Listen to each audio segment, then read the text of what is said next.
नमस्कार. आम्ही लोक या YouTube मंचामध्ये आपल्या सगळ्यांचं स्वागत. मित्र, अमरावतीचे माजी पालकमंत्री आणि जुने भाजपा नेते जगदीश गुप्ता यांनी अखेर एकनाथ शिंदे यांच्या शिवसेनेत प्रवेश केलेला आहे. खरं तर गुप्ता हे भाजपाचे जुने जुने आणि जाणते नेते. अमरावती विधानसभा मतदारसंघात काँग्रेस पक्षाचा पहिला पराभव घडवून आणणारे भाजपा उमेदवार म्हणून त्यांचा राजकारणात प्रवेश झाला. तेव्हा वैदर्भीय भाजपाचे बडे नेते असलेल्या अरुण अडसड यांनी गुप्ता यांच्या पारड्यात आपलं वजन टाकलेलं. त्यांनीच 1990च्या विधानसभा निवडणुकीसाठी एक अतिशय तरुण पण अनोळखी उमेदवार म्हणून जगदीश गुप्ता यांना पुढे आणलं. काँग्रेसच्या गटबाजीच्या राजकारणानं त्यांचा विधानसभेतला मार्ग प्रशस्त केला. नंतर त्यांना मागे वळून पाहण्याची गरज फारशी राजकारणात भासली नाही. पुन्हा दुसऱ्यांदा 1995 मध्येही ते विधानसभा निवडणूक जिंकले. पण याच निवडणुकीत नेमका अरुण अडसड मात्र यांना पराभव स्वीकारावा लागलेला. त्यामुळं भाजपाचं जिल्ह्यातलं सारं नेतृत्व हे आपसुकच जगदीश गुप्ता यांच्याकडे गेलं. पहिलं मंत्रिपद त्यांना मिळून गेलं. पुढे 1999 मध्ये मात्र ते पराभूत झाले. पण स्थानिक स्वराज्य मतदारसंघातून त्यांनी नंतर विधान परिषद गाठली आणि आपलं राजकारण सुरू ठेवलं. दरम्यानच्या काळात त्यांचे भाजपा श्रेष्ठींशी खटके उडाले. ज्या अरुण अडसड यांनी आपला वरदहस्त त्यांना देऊ केलेला त्यांच्याशीही त्यांचे संबंध दुरावले. त्यामुळे अनेक वर्ष भाजपात असूनही भाजपापासून दूर असं काहीसं अनिर्णित राजकीय जीवन त्यांना जगावं लागलेलं. 2024च्या विधानसभा निवडणुकीत देखील त्यांनी अपक्ष उमेदवार म्हणून उडी घेतली. मतही चांगली मिळवली. पण यावेळी भाजपाशी असलेले त्यांचे सारे संबंध मात्र फायनली संपुष्टात आले. तेव्हापासूनच आपल्या पुनर्वसनासाठी त्यांची सारी धडपड चाललेली. आता ते शिंदे सेनेत दाखल झाले आहेत. खरं तर विधिमंडळातली एवढी मोठी कारकीर्द असणाऱ्या एका ज्येष्ठ नेत्याचा भाजपाकडून भ्रमनिरास होणं आणि त्यांना भाजपाला जाहीर सोडचिठ्ठी देणं ही बाब फार मोठी. असं भाजपामध्ये साधारणपणे कधीच होत नाही. भाजपाच्या कुठल्याच माणसाला दुसरा राजकीय पक्ष मानवणारा नाही. म्हणूनच गुप्ता यांचं हे पक्षांतर प्रकरण आज जगावेगळं ठरत आहे. चारही बाजूंनी आज डंका वाजत असलेल्या भाजपामधून एखाद्या नेत्यांना दुसऱ्या पक्षात जाणं ही या काळातली एक लक्षणीय अशीच घटना. गुप्ता यांच्या नवीन राजकारणाचा जिल्ह्यातील राजकारणावर काय परिणाम होईल, भाजपावर काय परिणाम होईल, ते शिंदे सेनेला काय देऊ शकतील आणि शिंदे त्यांना काय देतील, हे सगळे सवाल या त्यांच्या पक्षांतरानं उपस्थित केलेले आहेत. गुप्ता यांची सारी कारकीर्द आणि सध्या त्यांचं राजकारणातलं एकूण स्थान पाहता खरं तर अमरावती जिल्ह्याच्या राजकारणात त्यांच्या या पक्षांतरामुळं मोठीच प्रतिक्रिया उमटायला हवी होती. पण तसं मात्र निश्चितपणे घडलेलं नाही. त्यांच्या पक्षांतराची फार मोठी दखल इथल्या राजकारणानं घेतलेली कुठे दिसलेली नाही. त्यात गुप्ता यांचा काही दोष आहे असं नाही. दोष असेल तर प्रामुख्यानं त्यांनी ज्या पक्षात प्रवेश केलेला आहे त्या शिंदे सेनेचा आहे. अमरावती जिल्ह्यामध्ये जे काही अस्तित्व असेल ते आज केवळ उद्धव सेनेचं आहे. पण शिंदे यांच्याकडे आज सत्ता असल्यानं तळागाळातले सारे लोक त्यांच्याकडे आकर्षित होत आहेत एवढंच. शिंदे यांचा पक्ष हा मुळात फुटीर आणि तकलादू.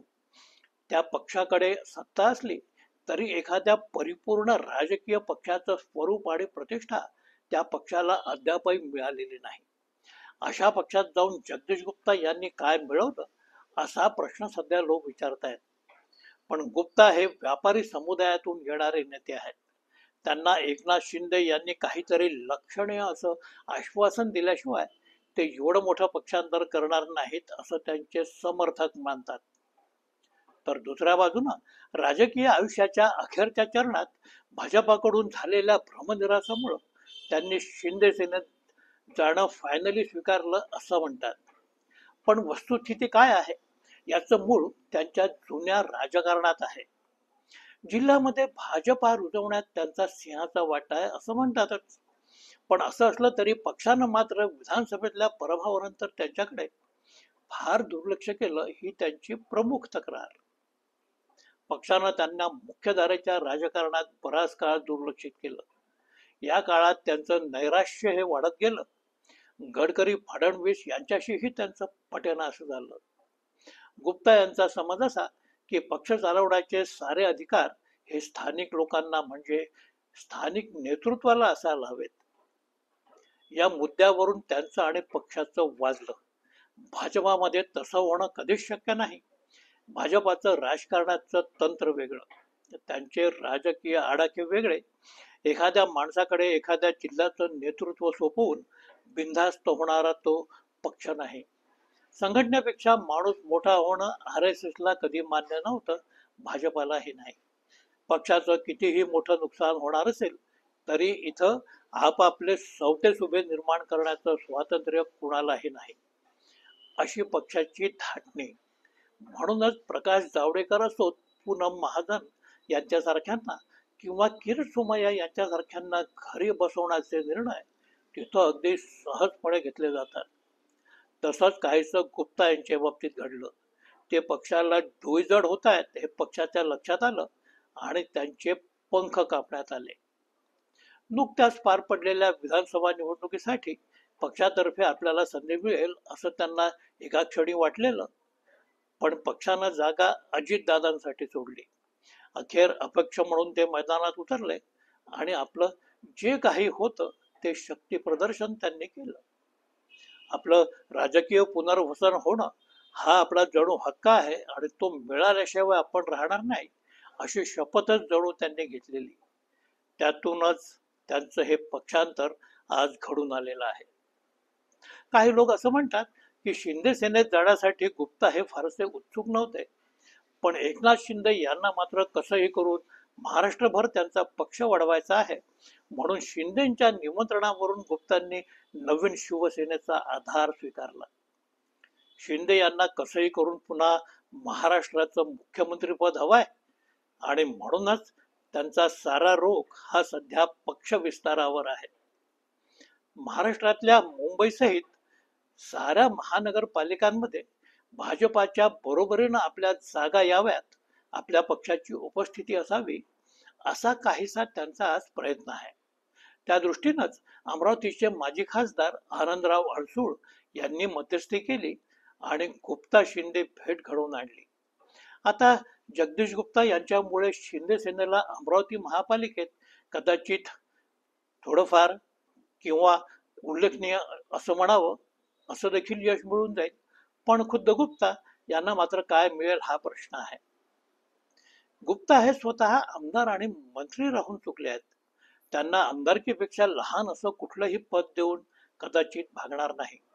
कदाचित पुढल्या वर्षी रिक्त होणाऱ्या विधान परिषदेच्या जागांमध्ये एक जागा गुप्ता यांना देण्यात येईल असं इथं बोललं जातं. पण या सगळ्याच गोष्टी केवळ जरतरच्या आहेत. आमदारकी हवी असेल तर गुप्ता यांना अमरावती नगरपालिका निवडणुकांमध्ये आपली ताकद पूर्णपणे सिद्ध करावी लागेल. आज भाजपा, अजितदादांचा पक्ष आणि काँग्रेस हे तीन मोठे आणि बलाढ्य पक्ष मैदानात असताना शिंदेच्या नावावर गुप्ता यांना अशी कुठली राजकीय कामगिरी बजावता येईल याबद्दल इथं साशंकता आहे. पुढे काय होईल हे सगळंच आज अस्थिर आहे, पण राजकीय स्थैर्यासाठी धडपडणाऱ्या गुप्ता यांना आपल्या राजकीय मुक्कामासाठी एक नवीन पत्ता आता सापडलेला आहे.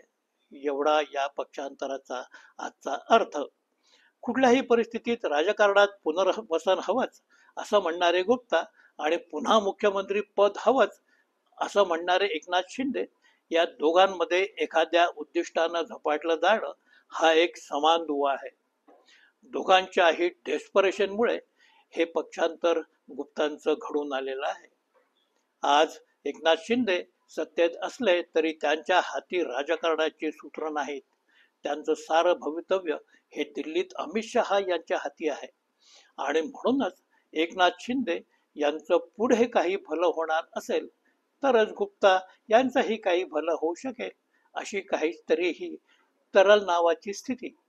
आज मात्र सारा संघपरिवार भारतीय जनता पार्टी यांना सोडून नवीन राजकारण करू पाहणाऱ्या जगदीश गुप्ता यांना कितपत यश मिळेल हा प्रश्न खुद्द गुप्ता यांच्या समर्थकांमध्ये औत्सुक्यानं विचारला जातो आहे. त्यांचं पक्षांतर लोकांनी कुठल्या पद्धतीनं घेतलंय हे यावरून लक्षात यावं. मित्र, हा व्हिडिओ आपल्याला कसा वाटला ते सांगा. लाईक करा, शेअर करा ही विनंती. नमस्कार.